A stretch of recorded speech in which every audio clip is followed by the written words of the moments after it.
오늘은 이 하나님의 방책이라는 게 무슨 얘기인지 아시죠? 하나님의 방책이라는 제목을 가지고 저희 로마서 3장 후반절에 나와 있는 그 말씀을 중심으로 해서 한번 같이 살펴보기를 원합니다. 이 하나님의 의라는 말씀이 있는데요. 하나님의 그 거룩하심과 하나님의 완전하신 기준, 이걸 하나님의 의라고 그렇게 얘기를 하죠. 근데 저희가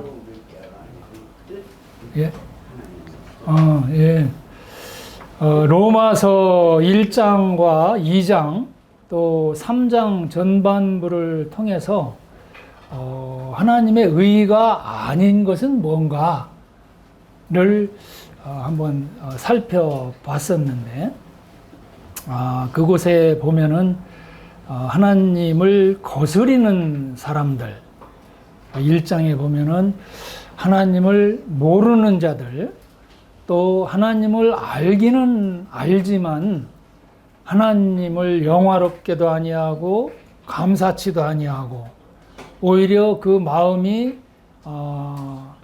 우준하여져서 참 어두운 가운데서 그렇게 헤매는 그런 자들, 또 2장에 보면은 자기들이 또 심판자로 온 우주의 심판자는 한 분밖에 없는데도 불구하고 자기네들이 마치 심판할 수 있는 그러한 심판자들인 것처럼 그렇게 나름대로의 기준을 정해놓고 그 자기들의 기준에 안 맞으면 악이고 기준에 맞으면 선인 것 같은, 참 본인들 스스로가 하나님 자리에 올라서 있는 자들을 한번 살펴봤고요. 또 이 유대인들처럼 이 하나님의 말씀을 가지고는 있어요. 하나님께서 그 말씀을 전하고 그 말씀대로 살으라고 하는 그런 특권을 그들에게 주셨는데, 그러나 그 유대인들은 그 말씀을 오히려 오용하고 남용하고 악용함으로 해서 하나님의 이름을 욕되게 하는 그런 결론을 맺은 그런 유대인들입니다. 그래서 결론적으로는 하나님 앞에서 의로운 삶을 사는 자는 하나도 없다. 그런 이 하나님의 판단을 저희가 살펴보았습니다. 그래 모든 사람은 하나님의 진노를 피할 수가 없는 거죠. 죄인입니다. 사람들의 운명이라는 것은 날 때부터 사탄의 자식으로 태어났어요. 좀 이상한가요? 사탄의 자식으로, 마귀 자식으로 태어났습니다. 그래서 그 사탄이 가는 지옥에 갈 수밖에는 없는데, 그 지옥이라는 것은 하나님과 영원히 분리되는 사망의 올가미, 사망의 올가미에 씌워져 있는 그런 상태죠. 사람은 날 때부터 그렇게 태어났습니다. 그래서 사탄이 가게 되는, 사탄이 그냥 올가미에 씌워가지고 사람들 같이 데리고 가는 거예요. 그 영원한 불못으로 던져져야 되는 그런 운명인데, 그러나 이 본성 자체가 사랑이신 그 하나님께서 그 사람들을 그대로 그냥 방치하실 수는 없는 거죠. 그래서 오늘 살펴보고자 하는 이 하나님의 방책, 제가 이 제목으로 삼아서 그렇다면 하나님의 방책이 어떤 것인가를 한번 살펴보기를 원합니다. 로마서 3장 19절을 보면 우리가 알거니와 알고 있다는 얘기예요. 우리가 알거니와 무릇 율법이 말하는 바는 율법 아래에 있는 자들에게 말하는 것이니 이는 모든 입을 막고 온 세상으로 하나님의 심판 아래 있게 하려 함이니라. 로마서 1, 2, 3장을 통해서 할 말이 사실 없어요. 하나님 앞에 나는 의롭다라고 그렇게 당당하게 나설 수 있는 사람이 없다는 얘기예요. 율법 아래에 있다. 율법 아래에 있다라는 것은 율법을 지켜야 되는 그러한 책임이 있다는 말이죠. 율법에 대한 책임이 있고 또 율법의 지배를 받는 자다라는 그런 의미죠. 이 율법은 아시다시피 하나님의 도덕적인 의의 기준입니다. 하나님의 의의 최저의 기준인 거죠. 최소한 이거는 지켜라. 그래야 내 앞에 나올 수 있다라는 그런 도덕적인 의의 최소 기준입니다. 최저 기준이죠. 창조주이신 하나님하고 화목하는 것이 우리 피조물로서는 최고의 복입니다. 창조주와 친하다. 그것처럼 복이 어디 있겠어요? 그 창조주의 영광, 창조주께서 영광을 받으실 때는요, 저희 피조물도 함께 영광을 받게 되는 거고, 함께 기쁨과 즐거움을 느낄 수 있는 거예요. 하나님과 화목한 것이 피조물의 최고의 복입니다. 그래서 하나님은 유대인들로 말미암아서 세상에 그 하나님의 말씀인 율법을 지키고 또 율법을 알리고 하나님의 뜻이 무엇인가를 알림으로 해서 하나님과 화목된 그러한 삶이 얼마나 복된 삶인가를 알리도록 유대인들을 선택하신 거죠. 근데 그들은 실패했습니다. 유대인의 실패. 유대인은요, 모판과 같아요, 사실. 온 세상에 이 사람들의 모판과 같습니다. 그래서 유대인이 성공했다면 그 모판을 가지고 다 온 세상 가운데 그 모판대로 갖다 번성하도록 그렇게 하시려고 그랬던 거죠. 그래서 유대인이 세상이 본이 되어서 하나님과 사람 사이에 제사장 역할을 하도록 온 세상이 복을 받을 수 있는 그러한 길을 설명하기 위한 그러한 유대인들이었는데 그 유대인들은 자기네들의 특권을 오용하고 그 율법이 마치 또 하나님께서 그들에게 주신 그 특권이 자기네들의 전유물인 것처럼 그렇게 남용한 거죠. 그래서 하나님을 높이는 것보다는 자기들을 높이기 위한 것으로 그렇게 사용해서 온 세상을 지배하려는 그런 이 교만한 마음을 품게 된 거죠. 섬기는 자가 아니라 섬김을 받는 자로서 그런 자리에 오르기를 원해서 교만해진 거예요. 그래서 실패했습니다. 그 일로 인해서 온 세상은 이제 하나님의 심판을 면할 수 없도록 그렇게 만들었어요. 모든 입을 막고 온 세상으로 하나님의 심판 아래 있을 수밖에 없도록 그렇게 만들어 버렸어요. 실패한 거죠. 자기네들이 스스로는 율법의 수호자, 율법을 지키고 율법이 자기네들일 것인 마냥 그렇게 하나님과 가장 가까운 자처럼 그렇게 생각을 하고 율법의 수호자로 자처했지만 그들의 우월감으로 인해서 실패하고 말았습니다. 그러므로 율법의 행위로 그의 앞에 의롭다함을 얻을 육체가 없나니 율법으로는 죄를 깨달음이니라. 유대인의 실패는 곧 온 인류의 실패를 뜻하는 거죠.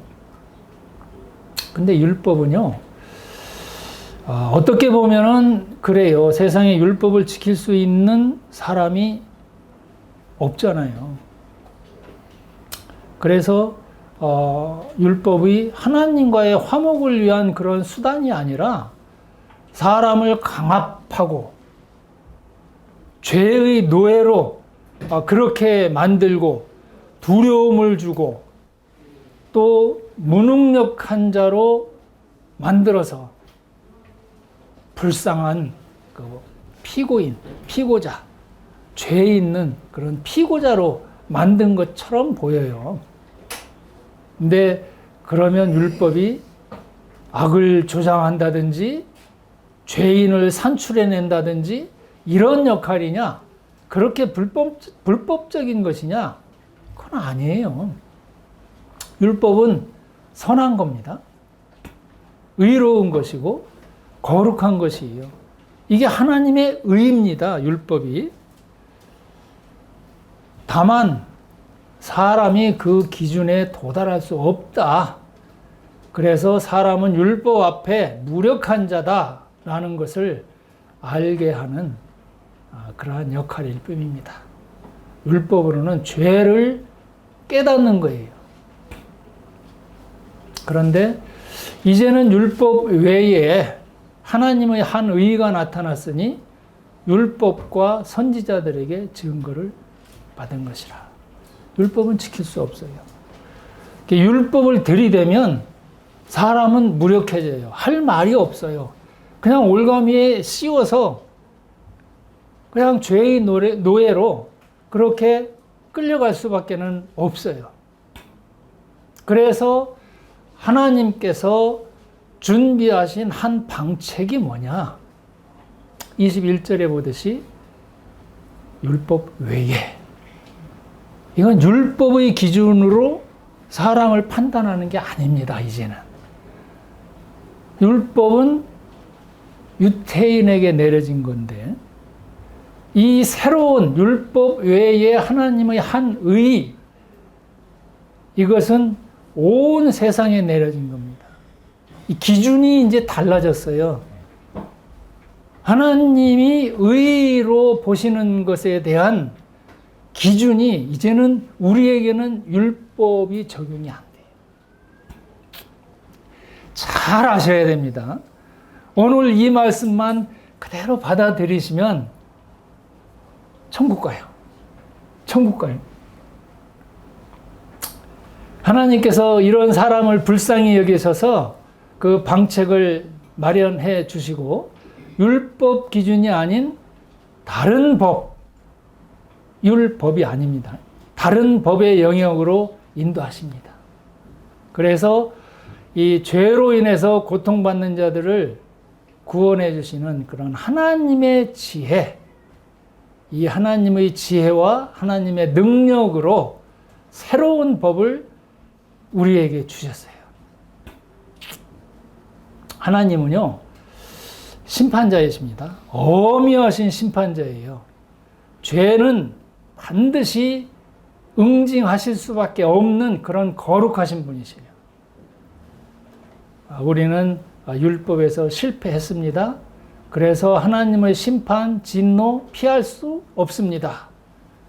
그러나 하나님께서는요, 하나님의 이 기뻐하시는 것, 하나님의 귀한 것을 손해 보시면서까지 우리에게 새로운 그러한 이 법을 적용하신 거예요. 그러나 그렇다고 해서 하나님이 전부 다 그냥 다 손해 보셨느냐? 그거는 아니에요. 걱정 안 하셔도 돼요. 하나님이 준비하신 그런 방책은요, 하나님이 우리 아시다시피 그 아들을 내어 주실 정도로 그렇게 우리를 사랑하셨어요. 그래서 그 일로 인해서 하나님이 죄도 처벌하셨고 또 하나님의 모든 본성이신 사랑도 극도로 보여주셨어요. 그 하나님의 지혜입니다. 사람이 생각해낼 수 없는 1차원적인 그런 하나님이 아니잖아요. 우리 사람은 1차원적이에요. 하나님과 친하다?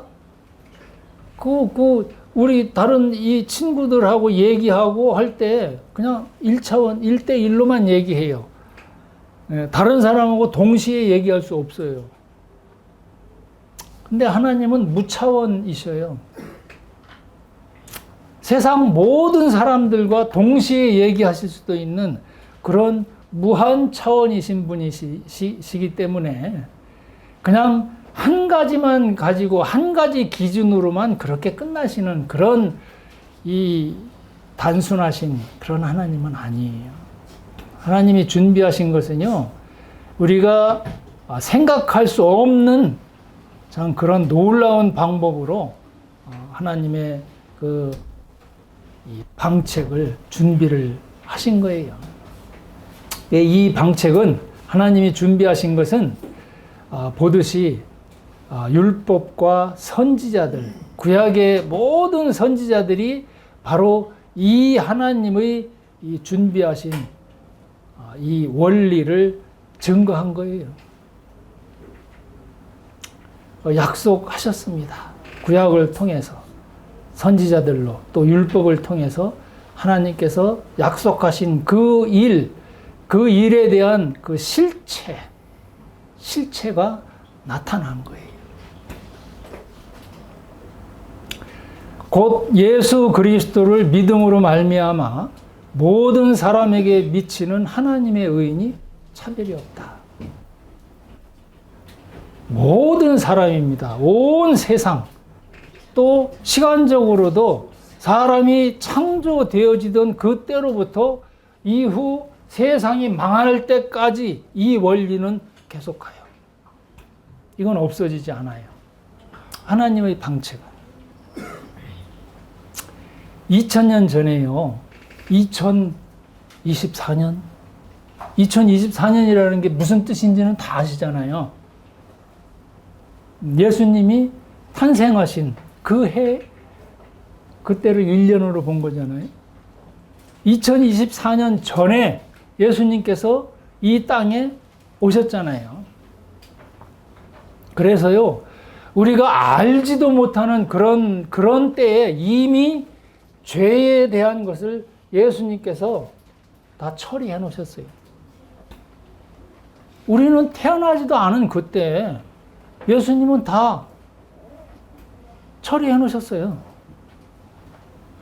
그래서 그 예수님 오시기 전 사람들이나 예수님 오신 후 사람들이나 더 이상 이 사람들이 저질러 놓은 그 범죄에 대한 고소, 이걸 제기할 수 없도록 그렇게 해놓으셨어요. 그 일로 인해서 하나님은 옳다.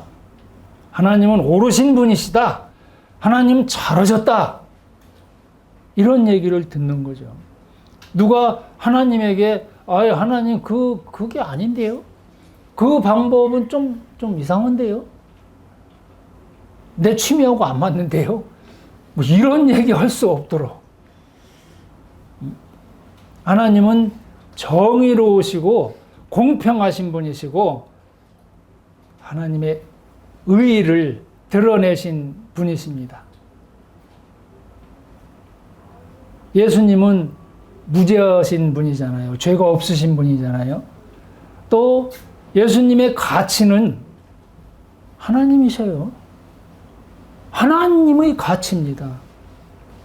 그만한 큰 가치가 만유 중에는 없어요.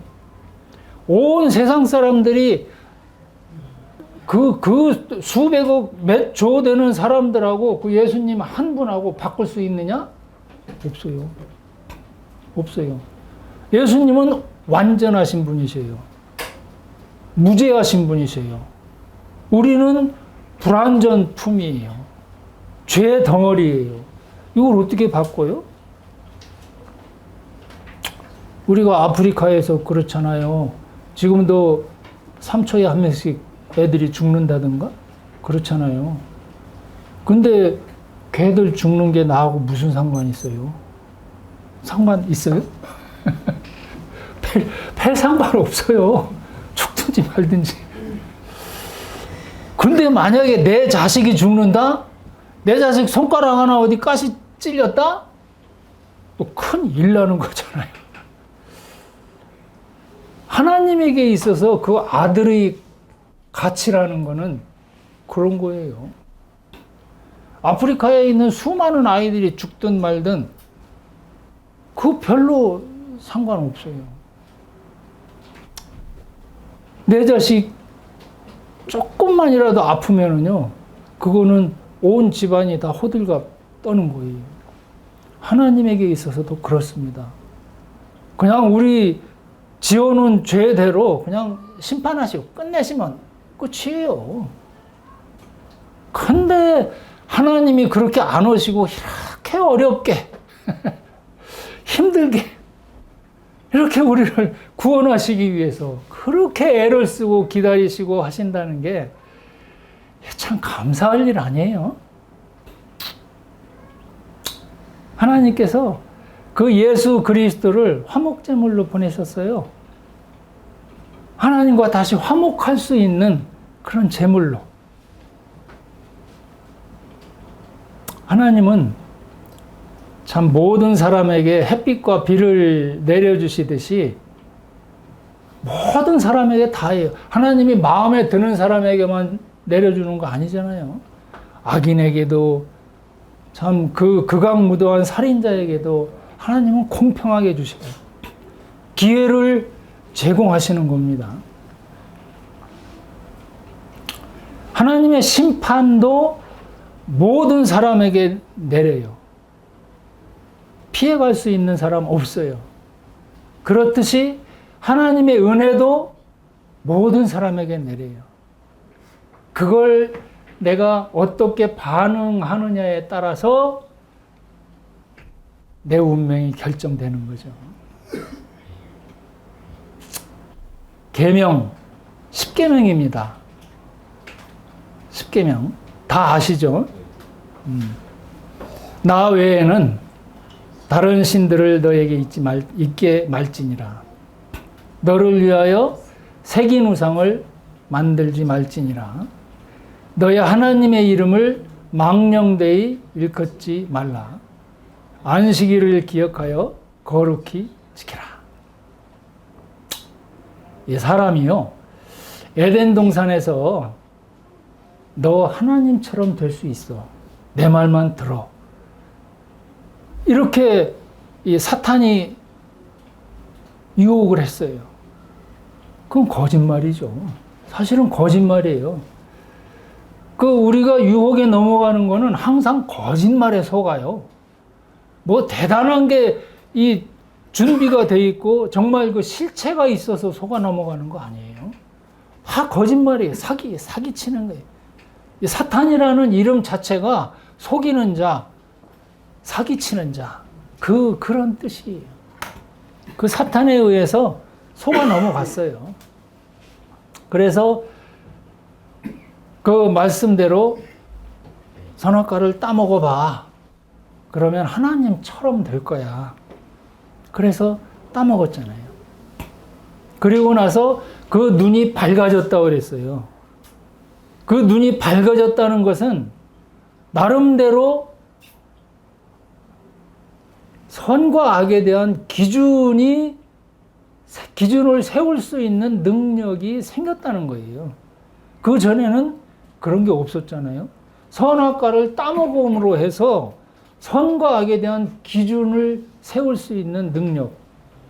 그게 양심이라는 거거든요. 선과 악을 분별할 수 있는 그 양심.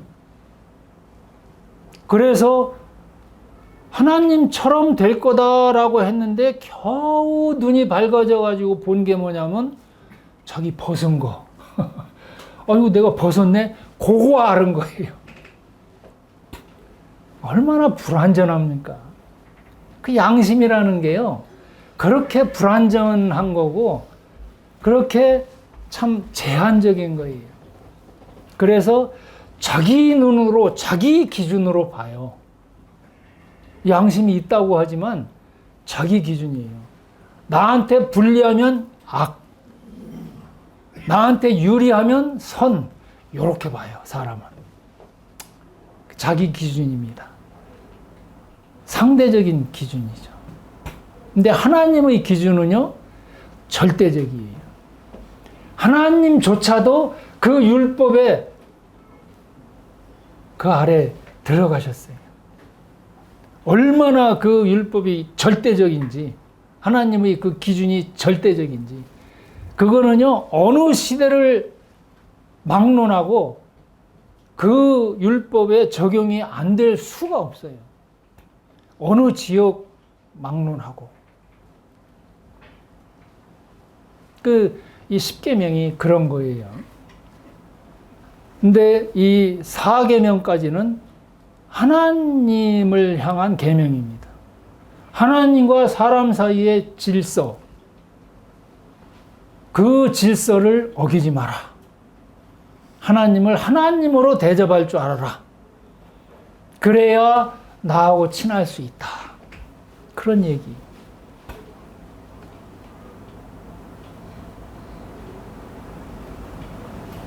내 부모를 공경하라. 살인하지 말라. 간음하지 말라. 도적질하지 말라. 거짓 증거하지 말라. 남의 것을 탐내지 말라. 이거는 사람과 사람 사이의 질서 어기지 말라. 이런 얘기잖아요. 요 테두리 안에 모든 것이 다 들어갑니다. 이게 율법이에요. 근데 이거를 다 지킬 수 있는 사람이 없다는 거죠. 부모를 공경하라. 우리 장례식장에서 그런 거 많이 보잖아요. 부모님 돌아가시면 얼마나 애석해하고 그냥 목을 놓아 울고 그렇습니까? 그 아쉬움이 남는 거죠. 못 해드린 데 대한 아쉬움. 좀 더 뭔가를 참 마음에 그런 충족한 이런 것들이 없기 때문에 항상 그 부모 24시간 365일 부모의 생애 전체 달을 통해서 내가 다 부모의 마음에 딱 맞도록 그렇게 해드리고 공경해드렸다면 그거는 지킨 거예요. 장례식장에서 그렇게 슬퍼할 필요가 없어요. 완전히 충족돼 있기 때문에. 근데 우리는 그렇게 안 된다는 얘기예요. 다른 거 다 지킨다 하더라도 뭐 살인하지 말라. 내가 살인까지 하겠습니까, 누가? 간음하지 말라. 마찬가지죠. 도적질하지 말라. 좀 걸리죠. 세상에 살면서 도적질 한번 안 해본 사람 있습니까? 거짓말하지 말아라. 이것도 좀 걸리네요. 탐내지 말라. 이건 많이 걸리네요. 이 중에 하나라도 어느 한순간이라도 경중을 막론하고 범한 적이 있다면 하나님 앞에 설 수 없다는 얘기. 그래서 율법의 요구라는 것은 완벽하게 지켜라. 어기면 죽는다. 이거예요. 완벽하라. 어기면 죽는다. 책임져라. 그런 얘기거든요. 그런데 하나님께서는 이렇게 말씀하셔요. 모든 사람이 죄를 범하였음에 하나님의 영광에 이르지 못하더라. 태어나면서부터 지옥행 감옥소에서 태어났습니다.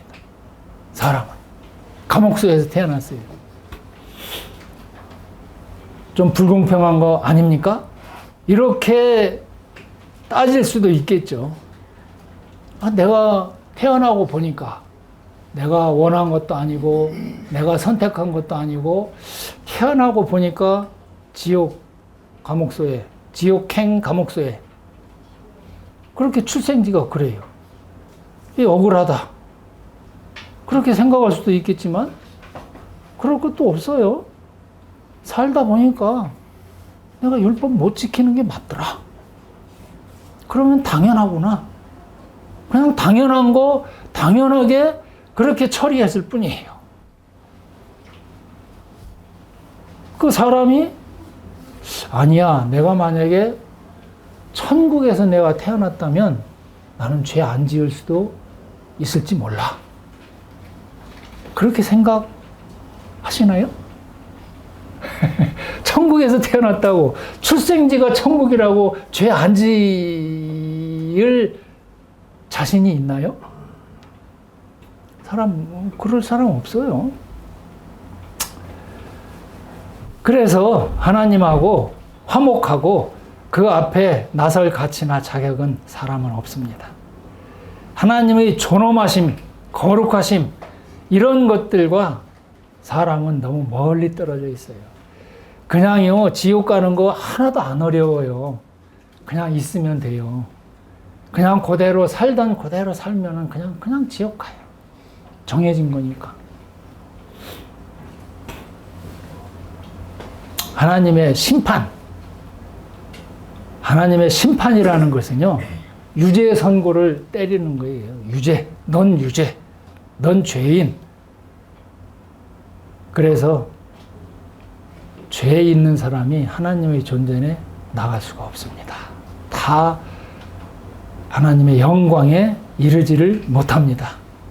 그러나 그리스도 예수 안에 있는 구속으로 말미암아서 하나님의 은혜로 값없이 의롭다 하심을 얻은 자 되었다. 이제는요 율법 안에 그대로 있도록 그렇게 안 하셨다는 거죠. 하나님의 방책이에요. 율법 안에 그대로 방치해 놓지 않으셨다는 거죠. 이제는 예수 안에 있는 구속이라는 것은요,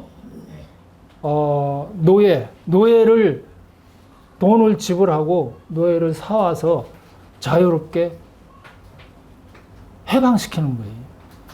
이게 구속이라는 그런 뜻이거든요. 예수님께서 그 구속을 자기 몸을 가지고 모든 죄에 대한 책임을 다 지시고 다 처리해 놓으셨어요. 2000년 전에요. 우리가 태어나기도 전에 이미 우리의 죄에 대한 책임은 다 끝났어요. 근데 왜 우리가 자책하고 그렇게 하나님을 무서워하고 지옥 가는 걸 무서워하느냐? 그거 안 믿기 때문에 그런 거잖아요. 이미 끝났다는 사실 지금 이제 말씀드리잖아요. 그전에는 몰랐기 때문에 무서운 거예요.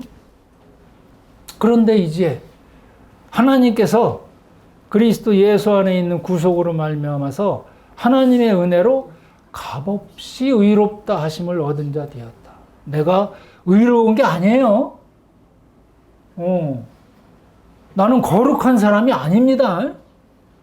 그런데 하나님이 의롭다라고 그렇게 말씀해 주시는 거예요. 나는 도저히 의로운 사람이 아닌데 하나님이요 자기 아들을 보시는 거예요. 그 아들이 얼마나 귀중한데 그 아들이 대신해서 죽었다는 게 너무 아까운 거예요.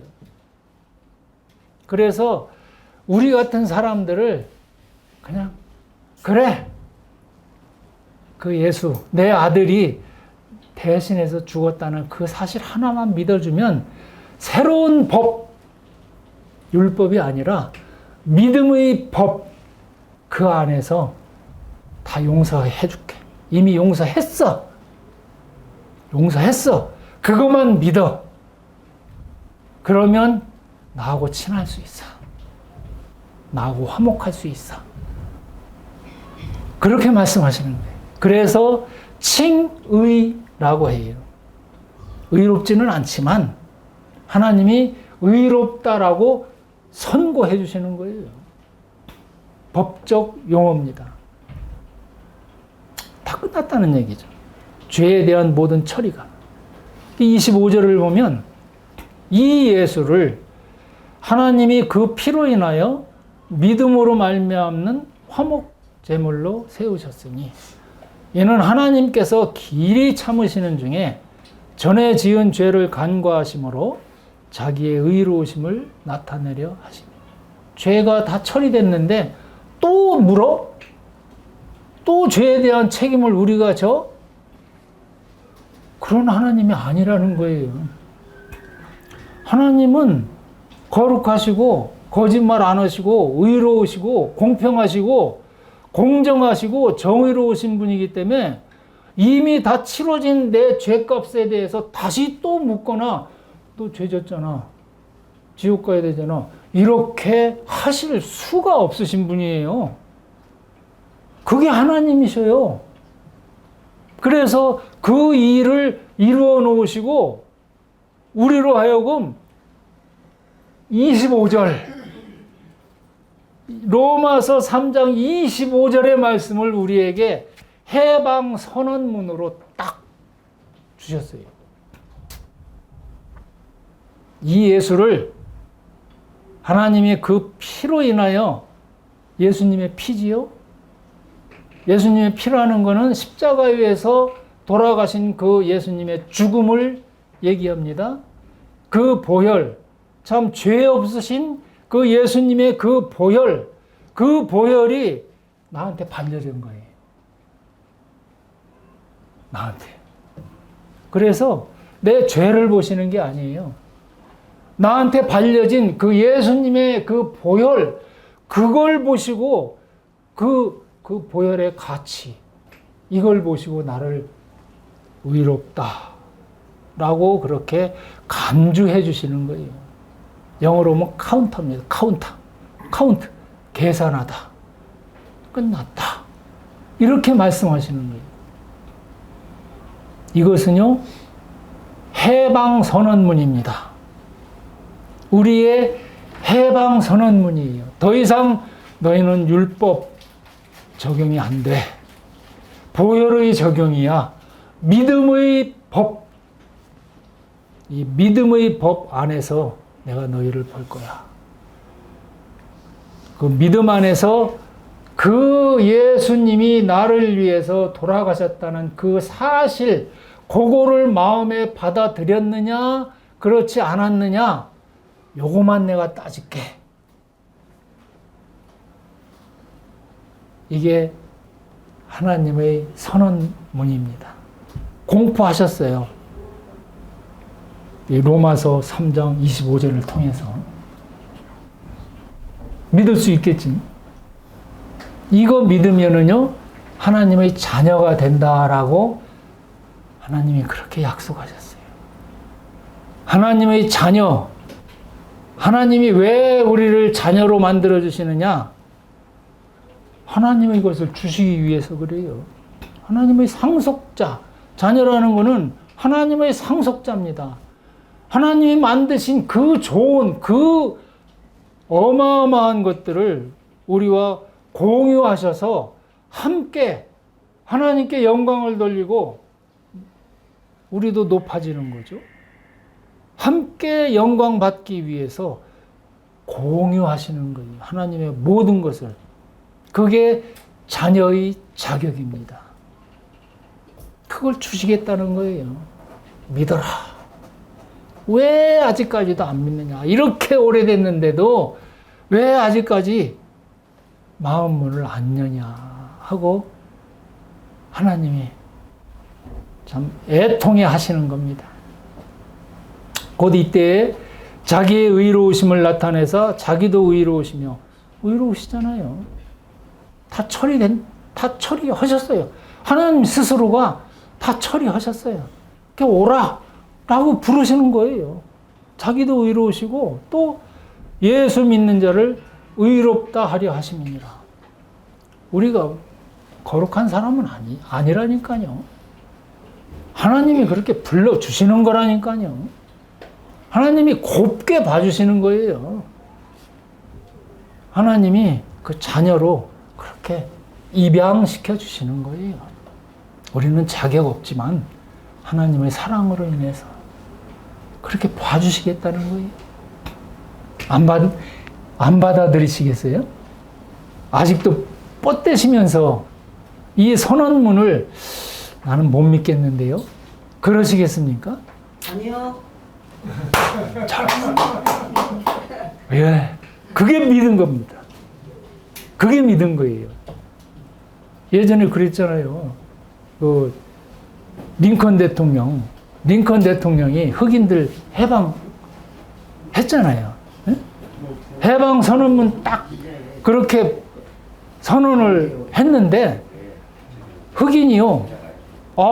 내가 그거 어떻게 믿습니까? 라고 아직까지 노예 가운데서 그렇게 참 어리석게 살아간다면 그거만큼 참 어리석은 게 어디 있어요. 이미 해방했다는데 자유롭게 살으라고 그렇게 선언문까지 딱 해서 하나님은 혈서 썼어요. 그 보혈로 성경 전체 다에 그냥 막 혈서 그냥 막 칠해놨어요. 피칠을 해놨어요. 다 끝났다. 링컨 대통령이 마치 그 선언문 온 국가에 다 그렇게 그냥 선고하듯이. 근데도 안 믿고 아이고 나 그거 못 믿겠는데요. 나는 여전히 노예인데요. 이렇게 하고 노예로 사는 그런 사람이 있다면 그 참 폭폭할 노릇 아닙니까? 링컨 대통령이 얼마나 슬프겠어요. 그 많은 사람이 죽어가면서 그 선언문 하나 만들자고 그렇게 생고생했는데 그거 못 믿는다고 그냥 자기 나름대로 난 노예로 살래 이러고 있으면 그것처럼 어리석은 그런 사람 어디 있겠어요. 하나님도요 자기 아들을 큰 소리도 안 칠래. 자기 자신이 죽으면서까지 그렇게 해방시키려고 그렇게 오랜 시간 동안 기다리시면서 그렇게 애쓰셨는데, 나는 아닌데요. 이렇게 얘기한다면, 그것처럼 어리석은 게 그냥 지옥행이죠, 뭐. 다른 거 있겠어요? 그냥 지옥행이지. 그런 하나님의 사랑, 그걸 이 시간에 같이 받으시자고. 응? 아멘. 아멘. 기도하시겠습니다.